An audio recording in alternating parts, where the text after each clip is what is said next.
আজকে গত যে একটা টপিক বলেছিলাম যে ইসিজি এবং ইকো বা ট্রপোনিনাই নর্মাল থেকেও কিন্তু হার্টের অ্যাটাক বা হার্টের সমস্যা থাকতে পারে। আনস্টেবল অ্যাঞ্জিনা যেটা একটু কম ক্ষতিকর আমরা বলি, নন এসটি এলিভেটেড এমআই সেটা আমরা মাঝারি ধরনের বলি, আর এসটি এলিভেটেড এমআই সেটা হলো সবচেয়ে বেশি ডেঞ্জারাস। পুরাটাতে ইসিজি নর্মাল এবং ট্রপোনিনাই নর্মাল, ইকো নর্মাল, কিন্তু পরবর্তীতে তার আমরা এক্সারসাইজ টলারেন্স টেস্ট বা ইটিটি, কিন্তু যদি দেখা যায় যে ফার্স্ট স্টেজ বা সেকেন্ড স্টেজ বা থার্ড স্টেজ অথবা রিকভারি স্টেজ 3 থেকে 9 মিনিট হাঁটার পরে তাকে বসিয়ে দেওয়া হলো পরবর্তী 3 মিনিট বা 6 মিনিটের জন্য, ওই টাইমেও কিন্তু ইসিজিতে চেঞ্জ আসতে পারে। এনজিওগ্রামের মাধ্যমে তার হার্টের ব্লক আছে কিনা সেটা আমরা হয়তো ডিটেক্ট করবো, এবং হার্টের ব্লক থাকার সম্ভাবনা সব থেকে বেশি। আচ্ছা, এটা গেল। আরেকটা হলো যে মনে করেন যে হয়তো বয়স 25 বা 30 বছর বা হয়তো 35 বা 40 এরকম ফিমেল পেশেন্ট, এই ধরনের পেশেন্টের ইসিজি কিন্তু রেস্টিং কন্ডিশনে নর্মাল থাকতে পারে এবং ইকো নর্মাল থাকতে পারে, আর ইটিটি সাধারণত এই ধরনের পেশেন্টের পজিটিভ থাকতে পারে।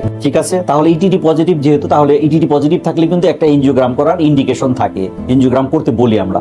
এখন এই যে ফিমেল পেশেন্টের, সেই এনজিওগ্রাম কিন্তু এই ফিমেল পেশেন্টের নর্মাল হতে পারে। আমরা যে হার্টের উপরির ভাগের যে 3টা বড় রক্তনালী করোনারি আর্টারি, সেটা কিন্তু ব্লকেজ নাও থাকতে পারে এই ধরনের পেশেন্টে, কিন্তু সেখানে প্রবলেমটা কি হয়, সেটা হলো ছোট ছোট রক্তনালী যেটা মাংসের ভিতরে চলে যায়, হার্টের ভিতরের দিকে চলে যায়, সেইখানে প্রবলেম থাকতে পারে। এন্ডোথেলিয়াল ডিসফাংশন আমরা বলি, এদেরকে বলি মাইক্রোভাস্কুলার অ্যাঞ্জিনা বা মাইক্রোভাস্কুলার ডিসফাংশন। তাহলে দেখলেন ECG normal, resting ECG normal, echo normal, এবং ইটিটি শুধু পজিটিভ এই ক্ষেত্রে সাধারণত হয়, ফিমেল পেশেন্ট মিডিল এজদের হয়, কিন্তু করোনারি এনজিওগ্রাম নর্মাল। এই ক্ষেত্রে কিন্তু হার্টের চিকিৎসা তাকে দিতে হবে। তাহলে আমার মনে হয় এই অল্প সময়ের মধ্যে যে কথাগুলো বললাম, যে আমাদের ECG, echo, even angiogram normal হলেও কিন্তু হার্টের সমস্যা হতে পারে, সেক্ষেত্রে আমাদেরকে চিকিৎসা দিতে হবে, উপদেশ মেনে চলতে হবে। যাদের ওজন বেশি, ওজন কমাতে হবে। যারা স্মোকার, স্মোকিং বন্ধ করতে হবে। যাদের ডায়াবেটিস আছে, ডায়াবেটিসটা ওয়েল কন্ট্রোল করতে হবে। হাইপার টেনশন থাকলে তার প্রেশার কন্ট্রোলে রাখতে হবে। হাইপার টেনশন, ডায়াবেটিস দুইটাই নীরব ঘাতক, অনেক সময় উপসর্গ আপনাকে দিবে না, মোস্ট অফ দ্য কেসে উপসর্গ নাও দিতে পারে।